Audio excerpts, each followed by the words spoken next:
Hey everyone, Lone Wolf Jai here, and well, try and do my best to try and make two Lostbelt 4 playthrough videos today. Um, I think on the Honkai end, I'm thinking about making Elysian Realm playthrough video or update on the Elysian Realm for you guys. Anyway, so um. Also, they've announced that in the next couple of days, matter of fact, I think September 2nd, Gilfest is coming back. So be on the lookout for stuff be on the lookout for that. No, I'm not going to do some playthrough videos. Of course, as you know, I don't do events. I do the stories. But Gilfest is actually whether it's Gilfest, Neurofest, or the Christmas event. Those are good for the lottery, which is also good for QP farming. So without getting into any further, let's just get into Lostbelt 4. This is we're going to be dealing with Lancers and Assassins. As usual, I'm going to do this. Let's go ahead and use my. Let's use this team. Also, I'm currently trying to get Bradamonte's friend point. Bond level to the next level, so I get the 3 Saint Quartz. So let's get right into it.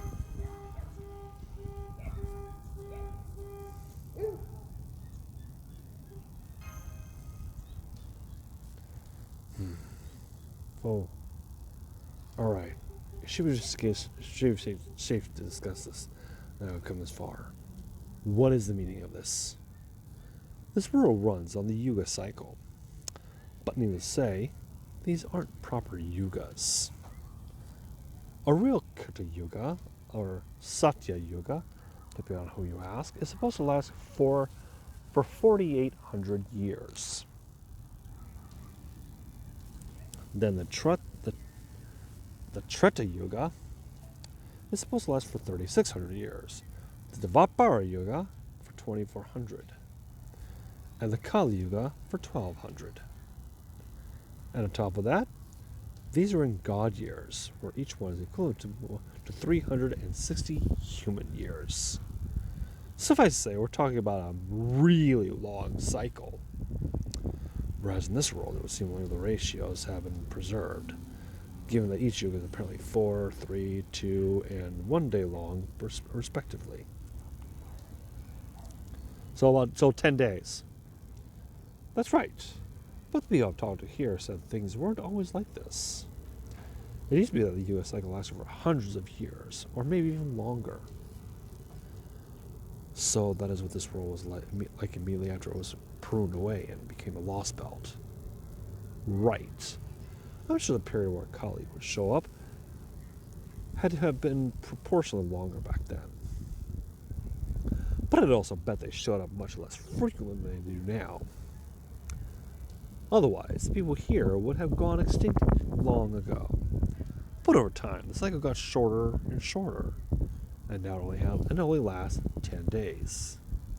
I have to think that drastically shortened cycle is why there are so many more Kali now. They used to only be left out a bit at a time, but now the floodgates have been opened, so to speak. Why did Arjuna shorten the cycle so much? Part of it thanks to the disciple pouring poison in his ear. Oh no, hold on. Part of it thanks to the disciple pouring poison in his ear, like I said earlier. And part of it the tree of emptiness has given him power he didn't have before that lets him do so. Yes, I know that only addresses the how, not the why. I'm getting to that. I think the reason he sped things up so much is to reach whatever end he has in mind, for all is that much faster. In short, it looks like he's in a rush to create his perfect world. What do you mean by that? Okay, now I finally answered the question that's been plaguing all of you. What exactly happened earlier? The answer is that it's something unique Arjuna does. Something that isn't meant to happen in a normal yaga. Or yuga. Yeah, yuga. Whenever one of these shortened yuga cycles comes to an end, he purges everything he considers defective and unnecessary from this world. He believes by repeating that process over and over, he'll eventually arrive at a perfect world, devoid of anything it shouldn't have, or, as he thinks of it, evil. Damn, that's one hell of a destination. I see. So this purging must include living things, not just inanimate objects. Right. As far as I can tell, when a living thing is purged, it's like it never even existed. So that's what happened to the poor dog that couldn't run after breaking its leg. I can't believe it. Oh, she loved that dog more than anything, and now she doesn't even remember him. Yeah, that's harsh. It happens to anyone who's unlucky enough to be killed by a collie, too. As a sort of disqualifying offense. Same goes for people who end up as social pariahs, or if Arjuna himself ends up judging you to be flawed. When the next yuga rolls around, they just cease to exist. It might sound contradictory, but I think Arjuna adjusts for things like that whenever he remakes the world. I see. That'll explain how continuity and discontinuity can exist simultaneously in a new yuga. For example, Asha may have completely forgotten her beloved dog, but she still remembered all of you. But how does such a thing even work? I'm not entirely sure myself, but I can tell you what that blabbermouth disciple of the foreign god said. He said Arjuna collects every bit of data that makes up the world whenever he blows it away. Kind of like a snapshot. Then when it's time to begin a new Kirti Yuga, he uses that data, then calls it snapshot A to reassemble.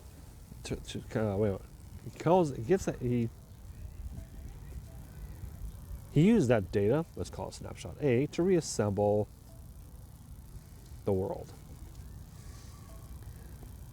As he puts everything back together, he removes all the elements he deemed defective and unnecessary. And in the end, he has a new world based on snapshot B, snapshot A, but reflecting the changes he made. Oh, I get it. He's a cheater. He's basically hacking his save data, changing the parameters to the preferences before reloading it. Cheaters, scum of gamers everywhere. Don't they know hacking saves takes all the fun out of it? Sounds like someone's a little bit like Siren. Hates cheaters. He's not doing this to have fun. All he cares about is making what he considers to be a perfect world. A world consisting only of what is truly necessary, with nothing wasted or evil to be found. Aha! Now I know what genre he's playing too. He's into 4X games. Well, one of those. A 4X game is a simulation where the player just sets the initial parameters and then the world sort of plays out from there. And if you're a cheater, if something happens in your sim that you don't like, say if an enemy nation takes you by surprise and invades you, you save your game, hack your data, and reload, and it's like the enemy nation was bothering you never existed. That's the kind of thing we're talking about here, right? I'm just doing that over and over until he wins, right? I swear what's the point of even playing if you're just gonna cheat to win? Death cheaters, that's what I say. Yep, definitely like Siren.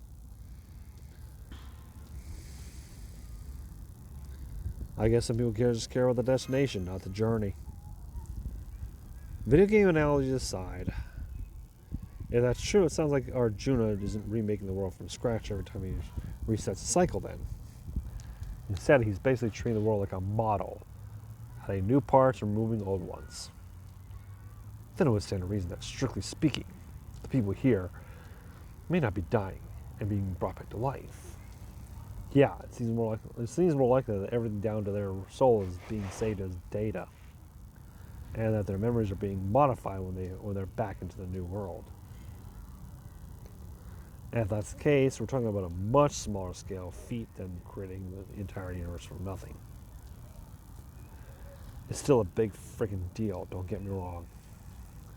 But if Arjuna's got every Indian divinity and support from the Tree of Infiniteness, it's theoretically possible. I'm beginning to see a larger picture.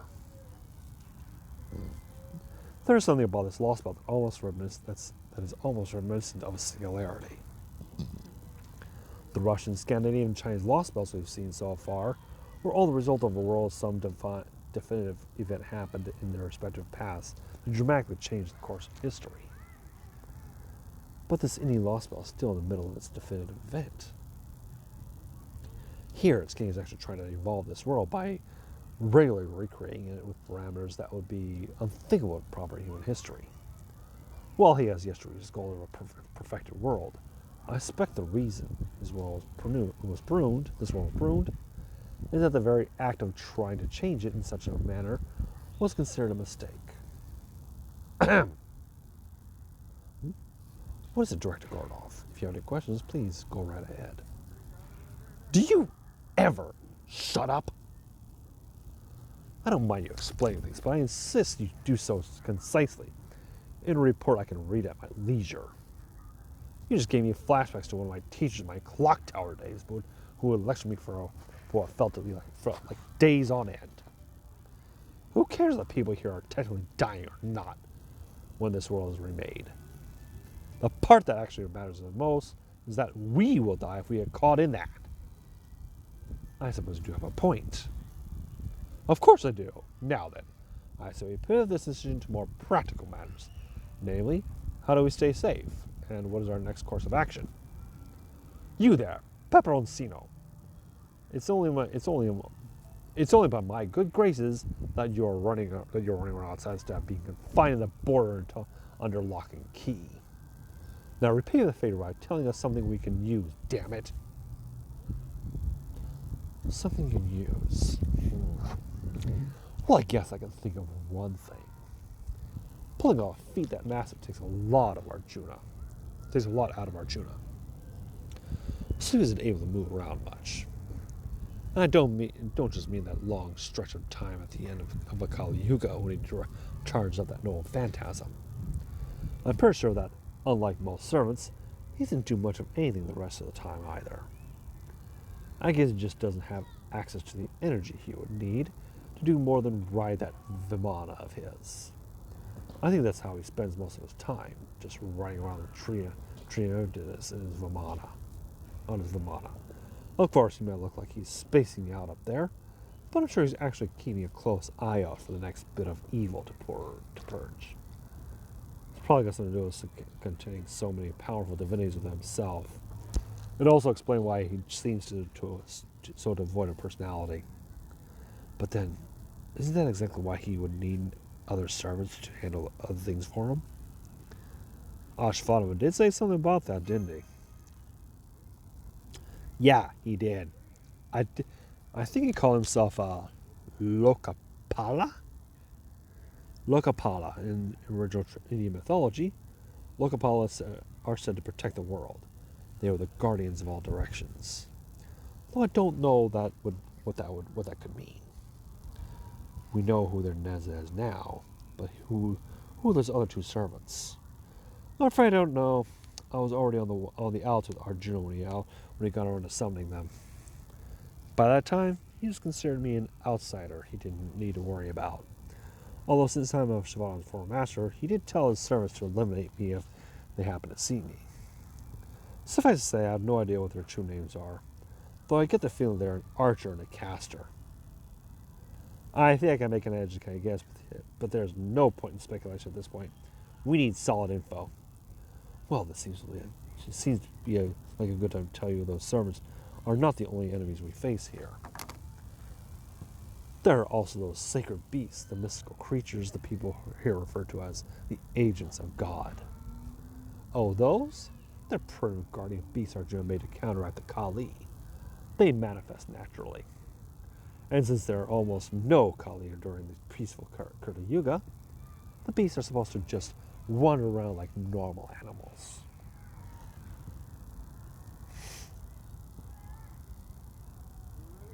Holmes, what did you mean by this seems like a good time? I expect the answer to that in your next immediate course of action. Will be clear to you soon enough. And there we go. Sacred beasts. I guess that means our general really doesn't want to sear them. So of course they'll attack us on sight now, just like the Kali. You said these beasts wander around like ordinary animals, yes? Then we clearly can't let our guard down just because it's Krita Yuga now. Still, I don't know if it's sunshine or not, or what, but my body feels lighter now. This shouldn't take long. Yeah, I'll show you guys how well I can hold my own in a fight. Or at least I hope I'll be able to. Nope, sorry, I'm not using you. Don't even have her. Thing. Kind of thankfully, but then again, yeah.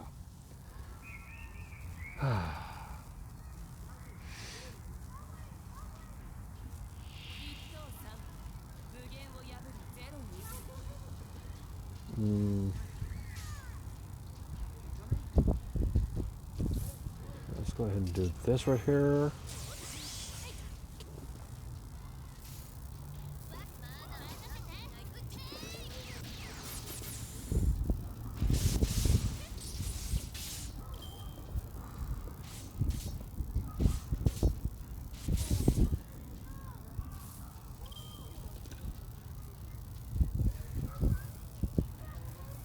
Okay.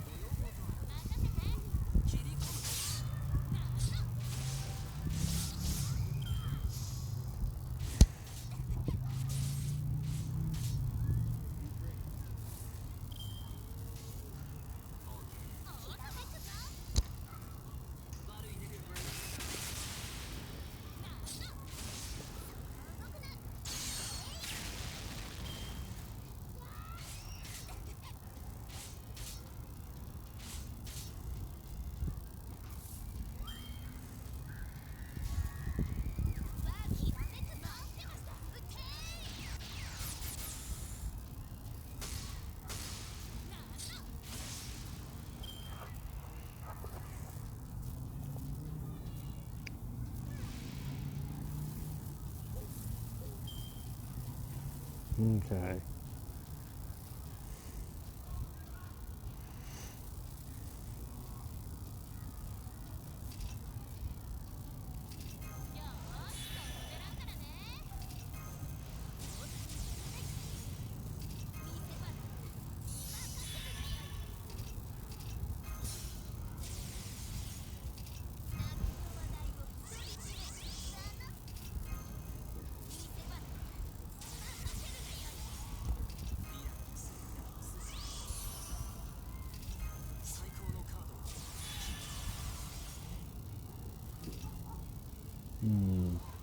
Okay.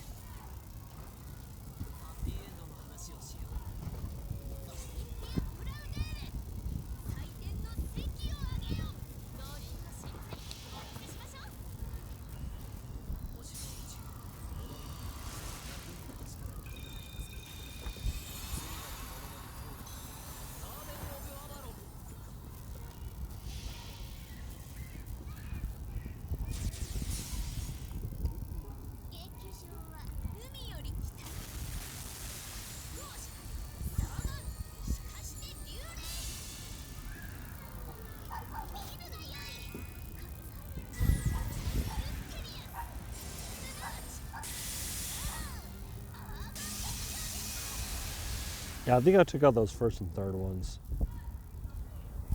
Yeah, oh man, I took out the whole thing. Good going, Nero.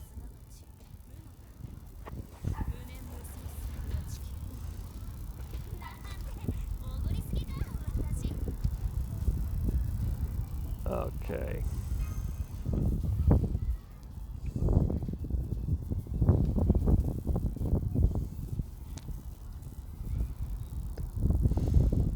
Alright, so the next one's going to be just a no battle part, so that'll be in the next video. Until next time, this is Love Jazz Time. Thank you all for watching. Take care of yourselves.